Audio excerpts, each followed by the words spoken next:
Hello everybody and welcome back for some more Edain, and it's been 2 weeks since I last made a video. It's a welcome back for myself as well. I hope you didn't miss me too much, and before we all get too emotional about this, let's just get straight into the game. As we see here in the top left hand corner, we've got a legend of the channel. Yes, that's right, it's the boy of Clan BMD, it's Dmitry, and he's playing Gondor. He is the one that sent me this replay, and as we see, he's using a very similar strategy to me. And oh my god, what was that? A bit of moonwalking there from his units. But yes, he's using a very similar strategy to me. He's sending one of his starter units off over here to creep these wildmen. He's sending his second one over here to grab these 2 farms. He's gone for a barrack start, and he's got Pippin, so extremely similar play to how I play Gondor so far. So, who is Dmitry's opponent, you ask? To which I reply, WCP, another legend of the channel. So it's legend versus legend. And he's also playing Imladris, pretty similar to how I play it. I personally like to go off here with my starter units to grab these 2 farms, if you didn't know. But in fact, WCP is here, creeping these wildmen instead, which is, you know, sometimes I do that, sometimes I don't. It's really opinion-based. There's no real, you know, concrete way to play it. Here we see Pippin is throwing some stones at the troll over here in the meantime. And it seems as if Dmitry is actually pulling his soldiers back, potentially to go and creep the troll, or maybe to help out these Moonwalker guys over here. It seems as if Dmitry has gone for some sword battalions. Now, if you also watch my games, you may know that I like to go for pikes. The reason I like to go for pikes very early on is to creep these wargs over here. He's actually going for a sword spam, which is probably going to be pretty decent against his enemy infantry. The only issue with that is, it's all well and good if your enemy gets loads of infantry, but if your enemy rushes for cav, then you're pretty buggered. So here we're going to see an example of troll creeping. Now, this is actually perfect troll creeping. There is no way that Dmitry could do this better. Personally, I don't understand it. You may be looking at this thinking, Dmitry's losing units here, good fella. Surely that is a mistake on his part. And I also thought that as well, but if you were to ask Dmitry, he would say, lol lol lol lol, shut up noob, you boy. And that's all you really need to know. With that statement alone, we know now that Dmitry really is the biggest pro to ever play Edain, so don't question anything that he ever does. Anyway, in the meantime, we're still creeping some wildmen over here from WCP. He's grabbed these 2 farms. We've got, oh my goodness me, another legend of the channel. It's Gildor. Gildor is back on Noobfella's channel, and look at that beautiful hair. Absolutely fantastic. And that nose as well. Quite pointy, but yet aesthetically pleasing, I would say. And it looks like he's kind of hanging out with this builder guy over here. Anyway, he's also got these unit over here, which is creeping these wildmen, and he's going to grab this farm very soon. So far, you know, pretty even. Dmitry has got the advantage of creeping this troll layer so far. But then that's counterbalanced by the fact that WCP has got these 2 farms, whereas Dmitry is still yet to get this farm. And let's have a look. How are our Moonwalkers doing? Oh my goodness me. Well, MVP of the match so far definitely goes to these sword units, because they started off moonwalking and they've ended up dead. So, rip. Just rip. In the meantime, it looks like Dmitry is pushing over here to WCP, and this is exactly what I was talking about. If some pikes were here, then this little clump would have a little bit less significance in this little battle, and potentially this one larger sword might be able to win with a pike battalion in here, because don't forget, swords are the counter to pikes. But look at this, he's definitely not going to win if he does this. WCP's Imladris unit is completely trapped here, it's completely surrounded, and therefore it's going to inflict a lot of flank damage, and there it goes. Within seconds, that Imladris unit has been completely destroyed. So if you've watched some of my other videos where I'm playing Imladris, and you hear me say you really want to avoid being surrounded like that as Imladris, that is the reason why. Now let's compare that with what's going on here. Here Imladris is not being surrounded, and actually look, there's no Gondor soldiers here, they're just fighting head on, and as we see, the Gondor soldiers absolutely melt in that position, and it's forced Dmitry to run back. Now the difference with that is WCP has lost a battalion, whereas I think Dmitry didn't actually lose any battalions, but some of them are very damaged. As we see here, only 3 units left in that battalion. So that really shows there that because you're so often outnumbered when you're playing Imladris, it's very important not to get surrounded. As soon as you get surrounded, really the numbers become so much more significant. Particularly against Gondor, Imladris do pretty well, as we saw there. They managed to melt them. But once again, you have to ensure that you're not getting surrounded, because that flank damage is absolutely huge. Here, Dmitry has sent some more units off to creep these wildmen, which I'm sure he would have preferred to have just creeped it with that first unit. Unfortunately, they died. Let's have a look at the inside eco buildings here. Dmitry has got 4 4 blacksmiths here, so it seems he's not going for the townhouses, so he's not going to go for elite units, at least not early on, and it looks like he's going to go for an upgrade rush, and he's already got 4 resource buildings on the inside, 5 in fact now, so already he's going for quite a strong inside eco, which once again, if you know my play, I personally prefer to go for inside buildings a little bit later than this. We'll see how it pans out in this game. Oh my goodness me, Gondor is getting attacked by Pippin here, and he's on very low health. He's in some real trouble here, and oh my goodness me, look at that throw from Pippin. He actually switched to his rock throw mode there, and he destroyed Gondor. So Gondor has been destroyed at his own game. He's been destroyed by a ranged shot from Pippin, so that was very nice scout micromanagement there from Dmitry. However, thanks to this little clump of Imladris units here, he's managed to push Dmitry back. Now Dmitry's going to come in here and try and steal this troll, because remember, WCP hasn't actually got this, but as soon as he starts to attack WCP can attack his soldiers, and he's going to be in a lot of trouble, because once again, look at them absolutely melt there. Now that was flank damage because Dmitry was running back slightly, so there you see that Dmitry really, he tried to steal it, but it didn't really work out, because WCP was always ready to attack, and those Imladris units would win against those Gondor units, all other things being equal. Now look at this. This is something that Dmitry is very good at. He's very good at splitting his units. So he's got 1 battalion here harassing this farm. And he's also simultaneously on the other side of the map harassing this farm with this unit. So that is something that Imladris somewhat struggles with. Let's have another look at the bases. And oh my goodness me, he's going for a cavalry. So that is quite early to go for cavalry. Now, it's definitely not as early as I like to go for cavalry, but don't forget, I love rushing cavalry. So it's no surprise that he's gone a little bit later than me. But once again, the cavalry is coming out, and cavalry is extremely powerful against Imladris. Let's have a quick look at WCP's base. He's got 3 farms on the inside here as well. And he's got a pike out. So a bit of a preemptive pike getting. Gosh, sometimes when I say preemptive, I always do some kind of idiot statement like pike getting. Anyway, moving swiftly on. Yes, he's got these pikes, and he's kind of ready for this cavalry that's going to come out. Now, he's lost Gondor, so I'm not sure if he actually knows that this cavalry is here, but it's always a good idea to get some pikes out with any faction, but particularly Imladris, because you really don't want to lose units. And if you've got isolated swords against cavalry, you can start to lose units, and that spells almost defeat for you right there. Here it seems that this Imladris unit has destroyed this Gondor unit over there. So yes, that is something that here we see the hobbits come out, and this is an example of how powerful hobbits can be. Let's just have a little look at this battle whilst Dmitry's harassing over here. Let's just switch back. Look at the damage that the hobbits do. It is extremely powerful, and if I was Dmitry in this position, like, yes, you're going to destroy this farm, which is very nice. You know, disrupting your enemy's economy is so important in Edain in general, but he's going to lose a lot of units here through the hobbits. Look how much damage they do. Now, you can relatively easily run away from hobbits, which is what I would have done. I would have forgot about this farm if I was Dmitry, and I would have run away. There you see the amount of damage. There you see, look at that. The stones are kind of hitting where the Gondor units would have been if they weren't running away. So in that way, the hobbits often don't hit units if you're running away. That's a little tip for you there if you ever face the hobbits. My recommendation is just to run when you see the hobbits, because they're so powerful if you let them hit you, but it's relatively easy to run away. And Dmitry lost a lot in that little skirmish over there. Now, once again, let's have a look again at these units that he's splitting off. He's splitting some units off over here to creep, and he's splitting this unit off to harass. So he's destroyed a lot of his WCP's farms. He's damaged this one heavily, and that actually reduces the output of the building. So even if you don't destroy a building, sometimes damaging it is pretty good in itself. Here is Dmitry's 1st battalion of cavalry.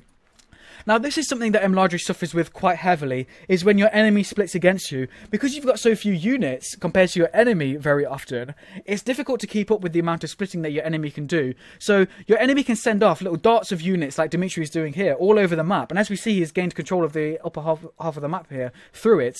You can't really split to the same extent when you're playing Imladris.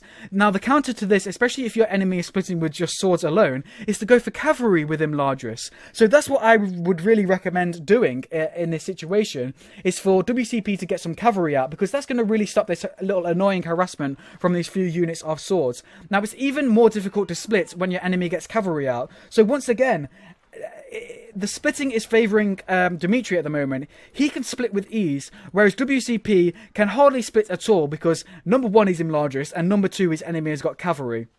So that is a potential issue here. And he's actually winning Dmitry the outside economy battle. And all that money he's getting from the outside economy, he's able to invest in his inside eco. So let's have a look. All of these are upgraded with at least one of the production increase. And he's actually going for the double one here. And as we see, he's managed to get some cavalry out. And he's managed to spam a lot more units. WCP is kind of suffering from his economy at the moment, thanks to the great harassment from Dmitry so far in this game. However, all that being said, WCP is slightly ahead on the infantry, I would say. Now, he's got a lot less, and this is a good opportunity to look at the command points. 540 out of 630, and 324. So indeed he is, even though he's playing against Gondor as Imladris, where Gondor really should be winning the command point battle. WCP has actually got more command points, but it's not that huge of a deal because Dimitri's got a higher economy, which may be more significant in this game so far. So let's have a look. Here we go. WCP is getting his pasture out now. So it's potentially a little bit late, but better late than never. That's what I say when it comes to cavalry in Edain in general. So here we go. He's harassing over here, and it looks like Dimitri's actually gone for the marketplace, which is a very nice thing to get. You get so much economy from doing that. So once again, we see a huge focus on economy here for Dmitry.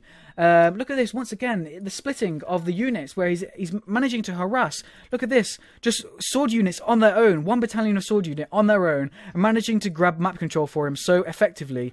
You can counter that very, very easily with 1 or 2 battalions of cavalry, and that is really what WCP should be doing here. Let's have a look at his command points. 540 out of 630, so he's actually got a little bit of bad macro in terms of the pantries that he's getting, because he can't actually afford to get the cavalry in terms of command points at this point.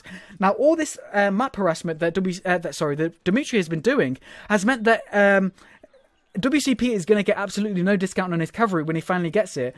As we see, that one goes down. Now he's only got 1 farm, and as we see here, it's a 0 discount if you've only got 1 farm. So his cavalry is actually 800. So that's another thing about getting cavalry out early, is that you'll often have a lot of farms if you get it out early, and therefore it will be a little bit cheaper, and it kind of snowballs on itself because it's a little bit cheaper, and once you get it out, you're more likely to keep control of your farms. There goes or at least it should do, indeed it does, there goes a battalion of cavalry from Dmitry, so bad macro management there from Dmitry of his cavalry. But yes, it kind of builds on itself to do that, and that is why I like to get cavalry out so early, is because not only is it cheap when you've got a lot of map control, but it helps you maintain the map control, and it helps keep your cavalry cost to a minimum. Here we see WCP is kind of pushing back a little bit on the map control front. So it's looking a little bit more even now, and still Dmitry is quite low on his command points. He's also not spending his power points, which is quite unusual.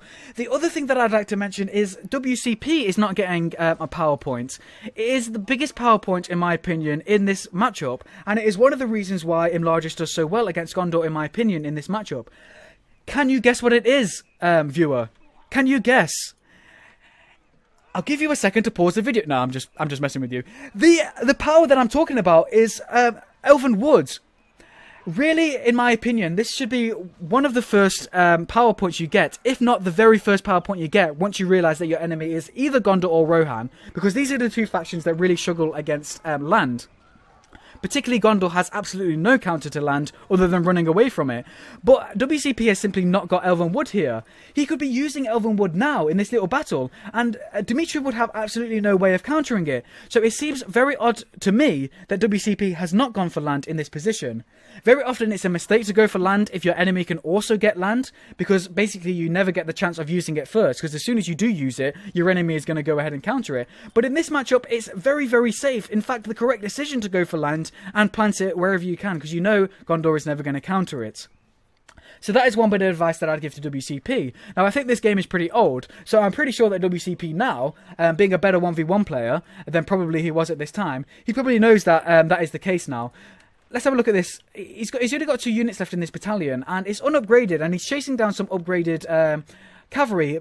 It's both heavy armor and forge blades. Now, they're just going to get absolutely wrecked, so really he needs to run away. Luckily, Gondor cavalry doesn't get a speed boost, whereas Imladris cavalry does. So, if ever he's in trouble, he can use that speed boost and run away. So, as I predicted, Dmitry has gone for an upgrade rush, and that really is the only reason why you would go for these blacksmiths over the town guards, the town houses, is to go for an upgrade rush on your basic units and your cavalry. It's an extremely effective strategy, as you may have seen in my to spam or not to spam video, where really I said that is the main strategy that's used by the majority of Edain players at the moment, is to spam swords and pikes and go for quick upgrades and combine that with cavalry. That is exactly what Dmitry is doing in this position, and it's working reasonably well for him. Although it seems like because WCP has also got upgrades, and don't forget that upgrades on Imladris units are more significant because of the percentage increase that it gives to them. He's doing pretty well so far. The only problem I have here in WCP's position... Oh, I think Gondor just died. Indeed he did. Rip Gondor for at least the second time in this match, unless I missed another one. No surprise Gondor dies. How many times has Gondor died on this channel? Poor Gondor. Yes, it's more significant on the Imladris units. And look at this, the speed boost. This is very nice here, the speed boost. It allows you to chase down the units. Now, this could be huge for WCP in this position right now. What I would say right now is WCP should be using these power points. Look at them, 4. He's got 4 power points. He should have used the Breeze of Manway there. He should have used the Breeze of Manway, trapped the unit so that they couldn't escape, then come in and attacks. And he could have destroyed this entire clump right there. There's a bit of bad micromanagement. He's lost that pike, so he's going to be a little bit more vulnerable to the cavalry than he otherwise would have been if this pike didn't get surrounded. Dmitry's also gone for a tower here, so absolutely brilliant pro play there of getting a tower. Once again, Dmitry just being an epic pro, getting some towers on his walls so that... WCP has no real chance of fighting his units once he retreats to this tower. All that being said, WCP has got this Linden Watchtower here as well, but the health of the Linden Watchtower is pretty insignificant. It can be destroyed very, very easily with a few units. These wall towers are very, very difficult to destroy. It's Beregond. Beregond is out on the field. Very often people go for Beregond when they're playing Gondor as an early hero. He is the cheapest hero that isn't a scout hero, so it is a nice idea to go for him, and he is an excellent hero, particularly with his level 1 power, which is very effective. I personally don't go for him. I would rather save my money and go for like Aragorn or potentially Boromir, potentially even Gandalf if you're facing a lot of spam. But really it's down to personal opinion. I'm not saying that the heroes that I go for are the most optimal. It's just what I prefer. You may make Beregond work a lot more for you than I make any other hero work for me. So really, you know, I don't have all the answers to what is the best play for any faction, and really you need to think about your own strategy as well, as we all do in Edain and in RTS games in general. So let's have a look at the map control again. So as we see, like, Dmitry is really winning the map control battle here. He's got the entirety of the lower half of the map. Now, WCP has got 3 farms here. He's only got 3 farms, whereas Dmitry's got pretty much the rest of the map, unless otherwise the plots aren't actually taken, so no one is really benefiting from those plots.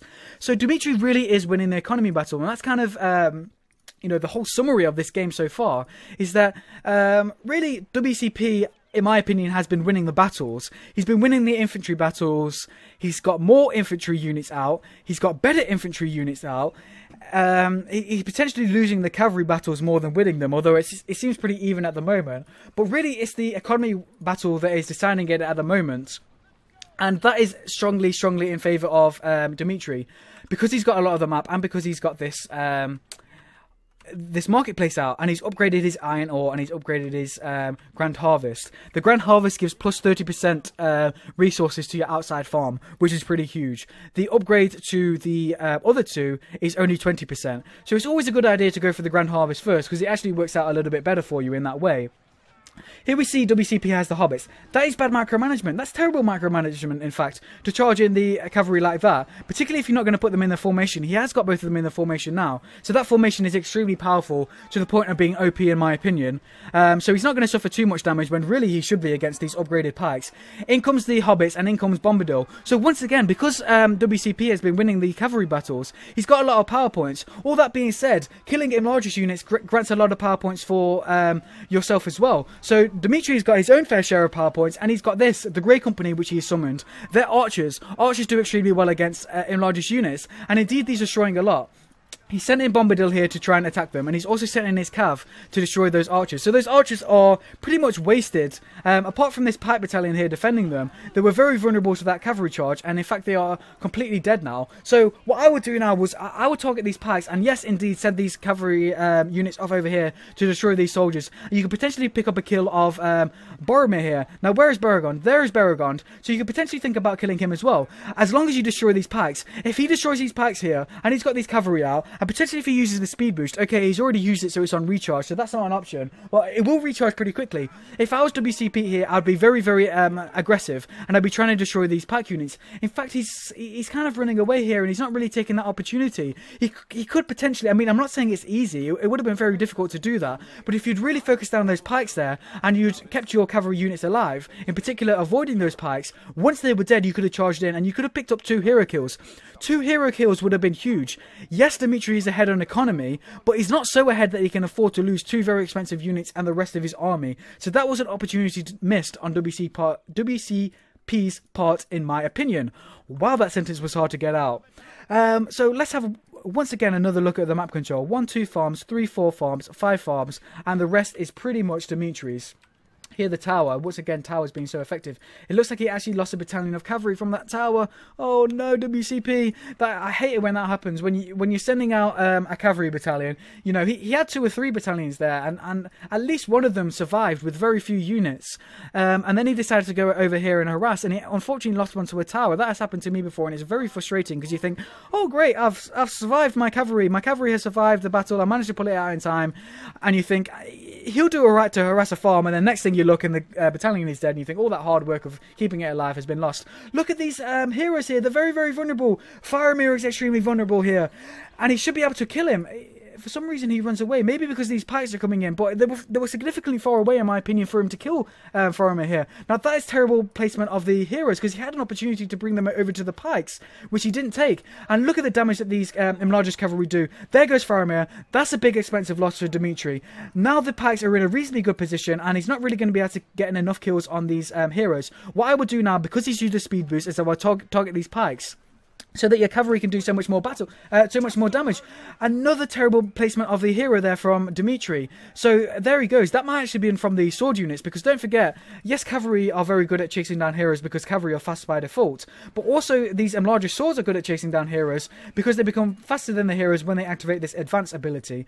In the meantime, Dmitry isn't just sitting around, he's also harassing with these 2 cavalry. He's splitting his cavalry, in fact, and harassing these 2 farms. It seems as if he's going to go, or try and go for some rages, which is always a good idea against Imladris. Archers in particular are extremely good against Imladris. So it seems as if WCP hasn't got any heroes out so far in this game, other than the epic, all together, absolutely fan-dabby-dozy epic hero that is Gondor. There he is. Beautiful, beautiful, beautiful Gondor. Anyway, let me get my bromance of Gondor out of the way. Yes, he's got nothing else other than Gondor. I like to go for Arwen, but the issue here with this strategy that WCP is using is that it's very similar to the tactic that Dmitry is using in this match, and that is to go for swords, to go for pikes, and to go for cavalry, and then upgrade them. So like the whole idea around this kind of plan, look at this little cavalry battle here. Dmitry is losing it terribly and he should run away. Unfortunately he isn't, and there goes a battalion of cavalry. Once again, a little bit of bad macromanagement. That was a 2v1, and it was upgraded 3v1 in fact, although these pretty much add up to 2, because 2 plus 2 equals 4, if you didn't know. That is only 1 away from 5, if you didn't know. Anyway, yes, he was winning that little battle over there, WCP that is, and really Dmitry should have run away. Now he's only got 1 battalion of cavalry on the field. So, oh sorry, 2. But WCP here really is winning the cavalry battle, I would say, at this point. So it's kind of switched around in that regard. Yes, both players are using a very similar strategy, to go back to the point that I was trying to make a few seconds ago. And that is really the whole idea. Oh gosh, he's falling into darkness again. For goodness sake, Gondor, stop dying. I mean, you know, I would be sad, but every single time, how many seconds do you survive on average before you die, Gondor? For goodness sake. I mean, you're beautiful and all, but still. Yes, really, and once again, I get distracted by Gondor when I'm trying to make some point about the game. For God's sake, here the Breeze of Manwë is out now. And he was about to potentially use it, but it wasn't quite the right opportunity to do so. Yeah, really the strategy that they're going for here is to get out a lot of units and upgrade them as quickly as they can. And like I was saying in that video, to spam or not to spam, it's so expensive to do that because you're absolutely bloated, or at least you should be if you're going to go for this particular strategy. You're pretty bloated in terms of command points. You might have thousands of command points worth of units, and then you have to fully upgrade every single one of those. That's a huge amount of money to spend. So you can't really afford heroes. That's particularly the case for Imladris because their units are so expensive, and it's particularly the case if you combine this with author halls, and you've only got one Iridian Forge, which means that your upgrades are completely not discounted. So it's 300 resources for Forged Blades, 300 resources for heavy armor, and don't forget Imladris also get a secondary upgrade, which is going to cost even more money. So by the time you spent all that money, and by the time you start to replace your units which have died in the battle, really where are you going to find money for heroes? In fact, you're not going to find money for heroes, and therefore you hardly ever get them. So that's a big reason why a lot of the time in my games I don't go for heroes, is because I used to really prefer this strategy. Now not so much. I like to switch it up every now and then. But that really shows why sometimes in Edain a lot of people don't get heroes out very early. Here a little bit of harassment, and you may have noticed that Dmitry has gone for the border stronghold. So hopefully we'll see some nice Dol units. We'll see some nice Dol soldiers, and we'll see some nice Dol cavalry, the Dol Knights. So that's going to be great to see if it actually comes out. Once again, it's a little bit of a lull in the action where we just kind of fight for resource buildings. And it seems to me at this point that potentially it's like, what is the plan here for each player? Sometimes it's difficult to know like what the correct decision to do is when you're playing any strategy game. Like at this point, what is the idea from both players? What is the plan here? Like, obviously for Dmitry, his plan is probably sit around, let my economy win out in the end, because once you have this marketplace and you have all these upgraded resource buildings on the inside, really your enemy isn't going to be able to economy you. You're really going to always win the economy battle. So I would say that probably time is on Dmitry's side. But does WCP necessarily know that? He should do if he's scouting with Gondor, who's back again. He should really know that, and he should be thinking to himself now, time is not on my side. If I'm going to win this battle, I need to really take it to my enemy. I need to see that he's gone for this outpost, and I need to destroy it. But sometimes it's like you don't necessarily know that that's the correct decision to do unless you look back on the game and you think about it and you review it. And really, that's how you improve in any strategy game, really. So once again, harassment over the farm, and it seems like, to be fair, WCP is doing his best to gain control of the map, and it seems that a lot of the outside farms are coming once again back under WCP's control, so his economy position isn't going to be so terrible. But once again, this inside eco is going to be absolutely huge for Dmitry. The big issue here for Dmitry on the outside farms is the cavalry battle, which he is, in my opinion, losing at this point. He's only got 2 battalions out, whereas WCP has got 4. Look at this. This is an example of the power of cavalry in Edain. Just look at this. I mean, yes, it's 4v1. Some of these battalions aren't fully... they haven't got the full amount of units. But these pikes are upgraded, don't forget, and the upgraded pikes deal more damage to cavalry. Look at that porcupine formation. So that was very nice. So actually that goes against what I was just about to say, in that pikes don't do enough damage against cavalry. There we see that 1 battalion of pikes managed to kill actually 2 battalions of cavalry there. So that was actually a huge mistake on WCP's part. And that really is all down to the Forged Blades, because they do increased damage against cavalry. And it's also partly due to Imladris cavalry, which isn't that tanky. It's nowhere near as tanky as the Gondor cavalry, especially when the Gondor cavalry is in their special formation. So if that was 4 battalions of Gondor cavalry against an upgraded pike, probably the Gondor cavalry would win, as long as the micro was reasonably good. You put them in the right formation and you won out in that way. Here he's got Strider. So Strider is out on the field and he's got 4 heroes. So Dmitry is doing a little bit of a mix and match of strategies, in that he's going for heroes and he's going for a lot of upgrades on a lot of troops. So it's quite nice to see that. Maybe it could be that strategy is reasonably viable, or it could just be that... look at that terrible placement of Aragorn there. He can use the advanced ability here, and Aragorn will definitely die if he did that. But it looks like WCP has missed that opportunity. So once again, like sometimes it's not good enough for your enemy to have bad micromanagement. Sometimes, in fact, every time you need to capitalize on the fact that your enemy has bad micromanagement. You can't just let them get away with bad micromanagement. That is really where you know, the difference between a good and an average player is that. Like if you're playing against an average player, they may have a lot of bad micromanagement mistakes, and really to prove that you're the better player, you really have to prove that micromanagement to be terrible and really capitalize on their mistakes. Look at this, a nice bit of Breeze of Manway combined with Tom Bombadil. Let's see how well he does against these guys. Reasonably well, but as we see, he doesn't do that huge amount of damage. He's really a lot better against unarmored units, and I think he's classed as cavalry, so he will suffer a lot of damage when he tramples through those pikes. It looks like WCP has gone for an outpost as well. So once again, it's kind of like both players are almost like struggling to find what to do.